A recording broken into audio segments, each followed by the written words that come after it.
સુરતમાં mule account સામે Surat cyber ક્રાઇમની મોટી કાર્યવાહી. નાયબ મુખ્યમંત્રી હર્ષ સંઘવીના આદેશ બાદ સમગ્ર રાજ્યમાં કાર્યવાહી હાથ ધરાઈ.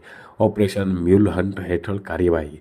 મ્યુલ એકાઉન્ટ જે સાયબર ફ્રોડમાં ઉપયોગમાં આવે તે 3,921 એકાઉન્ટની માહિતીઓ અપાઈ હતી. 3,046 ખાતાઓ ચકાસવામાં આવ્યા, જેમાં અલગ અલગ રાજ્યમાંથી ફરિયાદ પણ સામે આવી હતી. આ એકાઉન્ટમાં પૈસા સુરતથી ઉપડ્યા હતા.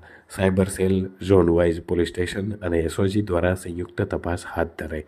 68 બેંક એકાઉન્ટ સામે 79 ફરિયાદ નોંધાઈ હોવાનું પણ સામે આવ્યું છે. સાયબર સેલ ઉપરાંત લોકલ પોલીસ સ્ટેશનમાં આ એકાઉન્ટ બાબતે ફરિયાદ થઈ છે. મ્યુલ એકાઉન્ટ હોલ્ડર સામે પણ કાર્યવાહી કરવામાં આવી રહી છે.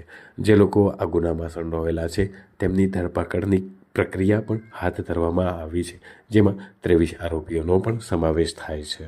તો નાયબ મુખ્યમંત્રી સાહેબ ગુજરાત રાજ્યના તરફથી એક સૂચના આપવામાં આવેલ હતી અને આ સૂચનાના લીધે આખા જે ગુજરાત પોલીસ છે એમાં ઓપરેશન મ્યુલ હન્ટની કામગીરી 8મી તારીખથી ચાલુમાં છે. સતત ચાલુ કામગીરી છે અને એમાં નાયબ મુખ્યમંત્રી સાહેબની સૂચના મુજબ cyber centre of excellence Gandhinagar દ્વારા તમામ જિલ્લા અને યુનિટ અને શહેરમાં જે મ્યુલ અકાઉન્ટો છે જેનાથી એટીએમ વિડ્રોવલ અથવા તો ચેક વિડ્રોવલ થયેલ છે, તો જે તે જગ્યાથી વિડ્રોવલ થયેલ છે તે યુનિટ અને શહેરમાં એ માહિતી પૂરી પાડવામાં આવેલ હતી. સુરત શહેરની વાત કરીએ તો સાયબર સેન્ટર ઓફ એક્સલન્સ દ્વારા અમે લોકોને 4,000 અકાઉન્ટની માહિતી મળેલ હતી, જેમાંથી ચેક અથવા તો એટીએમ વિડ્રોવલ સુરતથી થયેલ હતું. એમાં જે કમ્પ્લેન્ટ છે એ જુદા જુદા રાજ્યો અથવા તો દેશભરની છે, જે અલગ અલગ મ્યુલ અકાઉન્ટમાં નોંધાયેલ છે. પણ જે વિડ્રોવલ થયેલ હતી એમાં વિડ્રોવલ સુરતથી થયેલ હતી, એટલે જે 4,000 અકાઉન્ટ છે એ અમે લોકોને મળી આવેલ હતું.